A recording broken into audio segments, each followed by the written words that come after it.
Hello, my name is Maddie and I'm in my college dorm room right now. It's really weird. It's been a really interesting experience so far, but we're not here to rehash my past week now at college. We're here to talk about all of the books that I brought with me. And it wasn't very many because I'm currently 4,000 miles from my house, so obviously I had to take a plane to get here. So obviously I couldn't bring very much.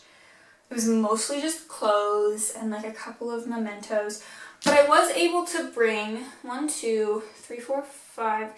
8 books. So that's pretty good. And obviously I'm going to continue to grow my book collection.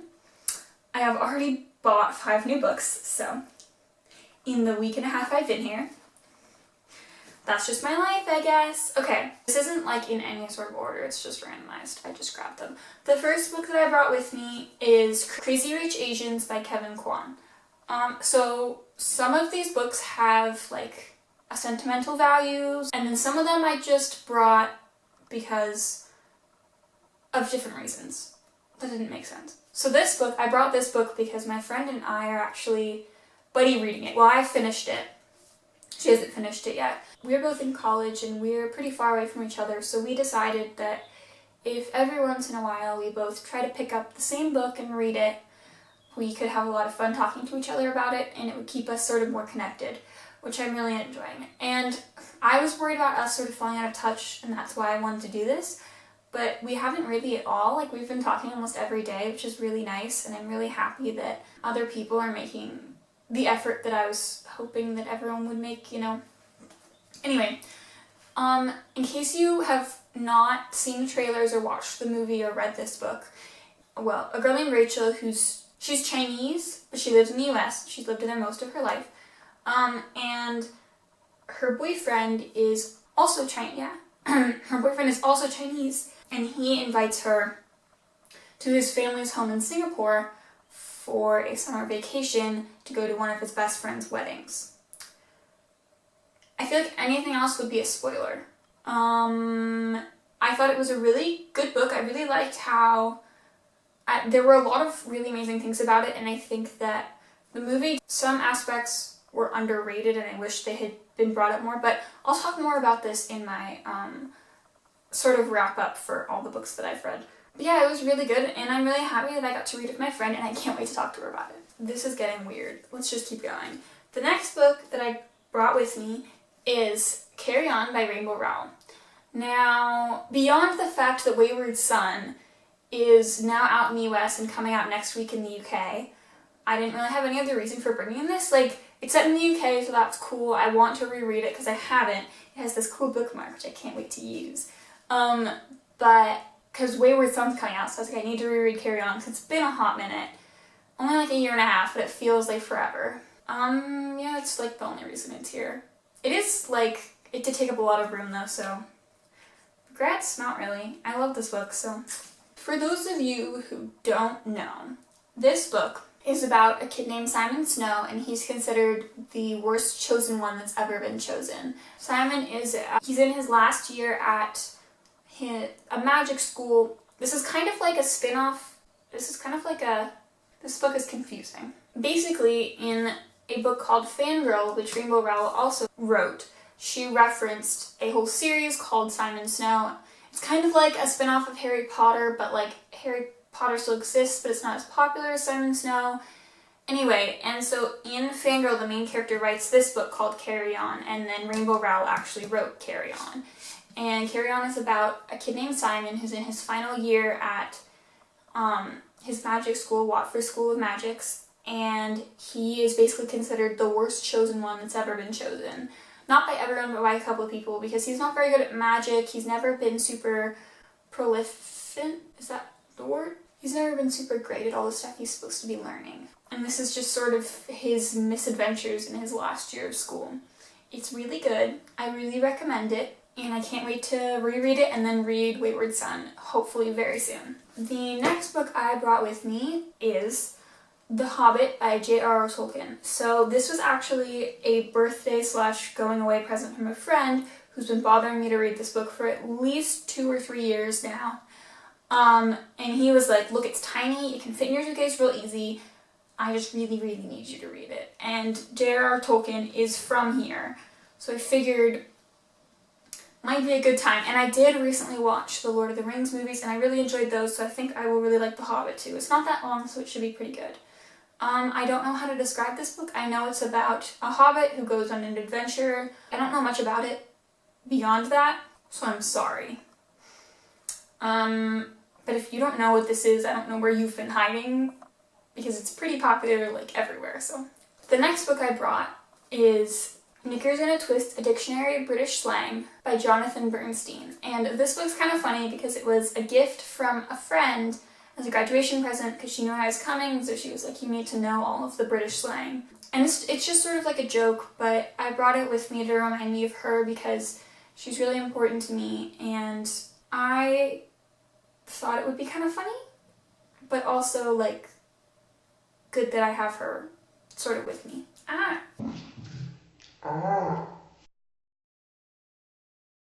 Those were kind of the ones that I just threw in last minute. These next three are the ones that I was like, I have to bring with me because they're really important to me.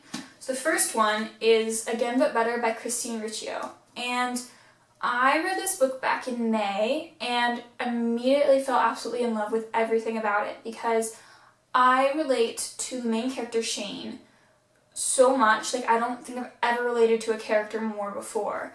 And she's in London, I'm not in London, but I'm in England, and she was studying creative writing and so was I. And so I felt really connected to her, even though she was only here for study abroad and here for 3 years. Like, I felt really connected to her for that reason. She deals with a lot of the things I deal with outside of like just like general social anxiety and stuff.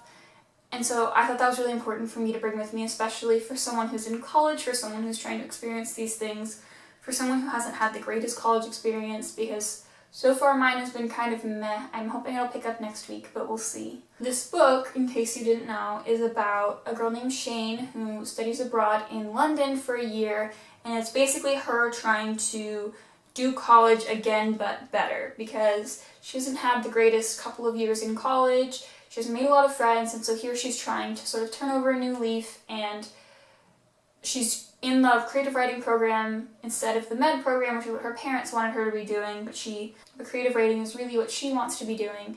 So it's just sort of like that. She wants a second chance at college, really, and she uses this semester abroad to do that. Yeah. I will probably reread this in the next couple of months, even though I don't really have time. I have so many other books I want to read. It just feels really important to me. So. Next, I have here Emergency Contact by Mary H.K. Choi. You're going to notice a theme. In these three books, the main character is always in college because, like I said, college is hard for me. And so reading about people who either have the same struggles or don't have this, actually I think all of them have the same struggles as I do. Reading about people with the same struggles as I do really reassures me that I'm not alone and makes me feel like I'm adequate, I guess, in feeling like I don't know how to do this. I don't know how else to express it, honestly. But especially with this book, because this is a really important book to me. It is signed by Mary H.K. Choi herself, which is so cool. But this book is just really important to me, and I don't know what I would do without it. This book is about a girl named Penny, right here, who is starting her first year in college. She's only a couple hours away from home, but she's sort of ready to like get some new surroundings, and she meets Sam, who's 23 and lives in a local bakery, and Sam is like falling apart at the seams. He only has like $6 in his bank account, all of these horrible things, and Penny and Sam meet and they become each other's emergency contacts. So whenever stuff is going wrong, they sort of text each other and they're like, hey, I need your help. And it's this beautiful friendship between two people who have no idea what they're doing with their life but are going for it anyway, I guess. The next book I brought with me is Fangirl by Rainbow Rowell. And once again, about a freshman in college who, like I said, is a lot like me. She wants to be a writer. She's taking all of her creative writing classes. She loves to read. She's really shy. And she just makes me happy. This whole book, like, before Again But Better, this was the book that I related to most because I felt so strongly connected with the main character, and I still do. Not as much as Again But Better, but I still really feel connected to the main character. Yeah, this is about a girl named Kath who goes to college, and she thought that she was going to get to room with her twin sister Ren, but her twin sister actually found someone else to room with, and Kath gets stuck in a room where she doesn't really know the roommate, and she gets a little bit anxiety-ridden and all this stuff. And her roommate there has to sort of try to break her out of her shell and get her to actually talk to people, and yeah, it's sort of about Kath's life in college, and like I said, this book really made me feel seen, which is really important to me, and I really enjoyed it. Yeah.